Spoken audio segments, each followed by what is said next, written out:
Hello, I'm Clint Walker, and this is Real Estate Appraiser Secrets. And today, we're going to talk about 3 things to ask your appraiser every single time you have to deal with one of us, and 3 things to avoid with your appraiser.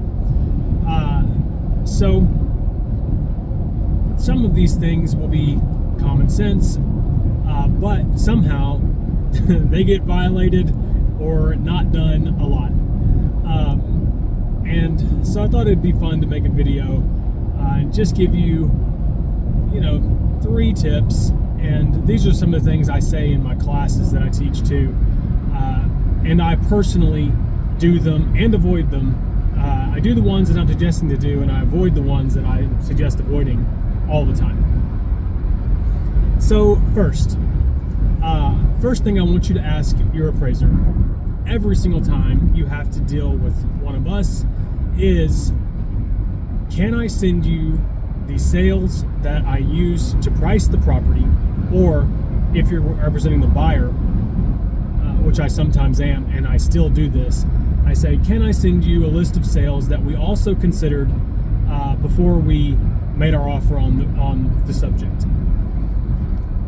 I am calling them sales because in the most technical sense, only your appraiser can determine what is a comp.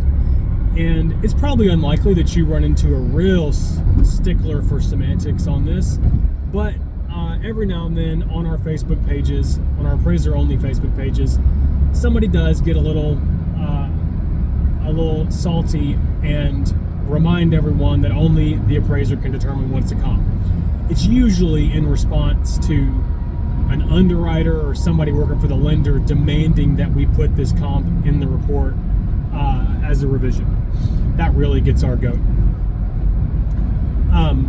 But so if you really just want to dot your I's and cross your T's, ask them, can I send you the sales that I use to price the property?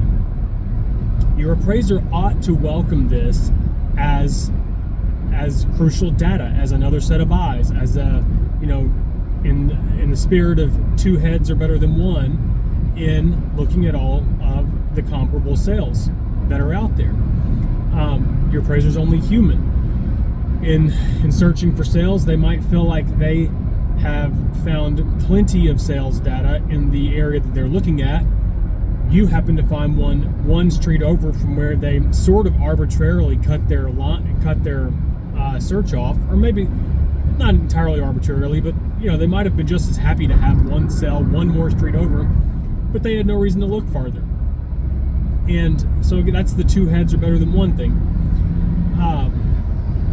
So offer them that. The next question I want you to ask them is, can I send you a list of updates that my client has done to the property since they bought it, or in the last 5 years? You can do 10 years. I've had people do 20 years. Like literally had an extremely detail-oriented client, and they sent me every single thing that they've done since they lived at the property, because the people had been keeping track. That's great, but all these improvements do have a limited lifespan. Obviously, if you updated your kitchen 20 years ago, it's probably ready for another update. So it's nice that you did it, but the value of that update is limited 20 years later. So I strongly recommend 1 to 5 years. You can spare yourself the time of typing out which rooms have been painted, that they've added a couple of other bushes. I don't know. I'm sure that you can think of some of the minutia that your client has asked you to to convey to people. That common sense. You don't get extra value for a couple more bushes in the front yard. If you're painting, the house probably needed to be painted, and more than likely every buyer who's going to come through the original version of the house was going to feel the same way. And so painting it doesn't get you extra, it saves you from an expense, or it saves you from missing out on a potential buyer. So Your appraiser sees it the same way. It's great that you painted, but there's not going to probably be a line item addition of value for that thing. What we're looking for are significant capital improvements. New floor coverings, which is carpets, hardwoods, vinyl if that's an appropriate floor covering for your house, ceramic tile, new bathrooms, new kitchens. Sometimes these updates can be done piecemeal, so maybe your folks didn't do an entirely new kitchen. Maybe they just did countertops and saved the old cabinets because when you looked at closed sales, you saw that was acceptable, or they saw that was acceptable in the market. That's fine if it is. Excuse me. But we want to know, and part B of that is tell your appraiser how much was spent on that stuff. It may not make a difference, but it might. And we like to have that sort of information for our files to keep us abreast of the market, like what homeowners are having to spend. Many of these costs have skyrocketed in the last 4 or 5 years, and they vary from market to market. People, excuse me, I'm choking a little bit here. It may surprise you that contractors don't charge people the same money for this stuff in every market. They know where people got the money to spend extra money, and they know where people don't. They will sometimes adjust their prices accordingly.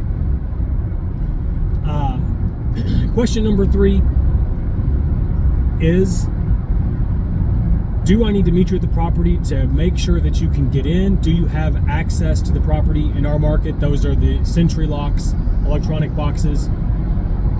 Make sure your appraiser can get in quickly and easily. You may not be aware, but in our business we have a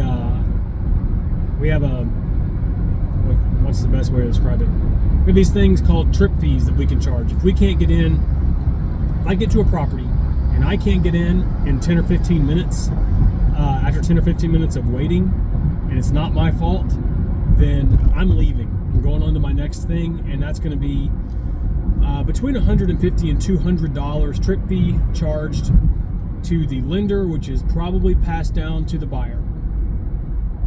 So, which means that you, as the listing agent or buyer's agent, are going to have to figure out who's responsible for paying that fee, which is just a headache, right? So question number 3 is, ask them if they've got a way to access the property. Make sure you can make that happen in a timely fashion. Things to avoid saying or asking. Number 1, man, this one happens. This is one that happens all the time. I'm starting with the big one. I walk into the house and somebody asks me, oh, what do you think it's worth? Oh my gosh. Even if it's tongue-in-cheek, spare us. We get asked it all the time. It's annoying. We don't know what your house is worth when we walk into it. We don't know until we get to the very end of the report and we have measured your house, taken pictures of every room, gone and left there, driven around, photographed all our comps. If we have them at that point, we may have been completely surprised by what we walked into with your property and have to go back to the office, pick entirely new comps, and drive back out there and take new photos. So just know, coming to the property, if you're there or your client's there to meet us, that is the first step in the whole process. We don't have a clue what it's going to be, and that question is it's we get asked it all the time, and it's not funny. Question number 2, don't ask what the results of our measurements are. If it's a lender work, we can't tell you. Don't ask us about any of the results of our inspection. It is confidential information for our client, who is the lender. Even though the buyer is paying for it, even though the seller owns the house, only the lender is entitled to know what we find out. That's just the nature of the job. That's our duty of confidentiality. So don't ask about any of the results of our inspection. Question number 3, don't ask if we can just hit the contract price. Sort of goes back to number 1. It's almost like an aside, but it comes up. Or don't ask if we can, stretch a little bit, or if it's your divorce and you're trying to keep the house, don't ask us if we can just make the value as low as we possibly can. We can't do a value that is biased up or down or any direction or in anybody's favor for any reason ever. Your appraiser is there to be purely objective. That is like 90% of the value proposition of hiring us in the first place, is to have somebody who's just going to be objective and just going to tell it like it is, or at least like what they see in the market. Okay, so usually it's something like a sob story, and I'm not trying to be unsympathetic. I know people's lives actually are affected, and I'm sympathetic, sincerely. But my appraisal cannot be sympathetic. It must be objective. So sorry for what you're going through, but be very careful about asking for sympathy or asking for favors or anything like that, because that can be seen as attempting to bias the appraiser, which will at a minimum aggravate them and could potentially cause them to cancel the assignment and send you back to the drawing board trying to find somebody new.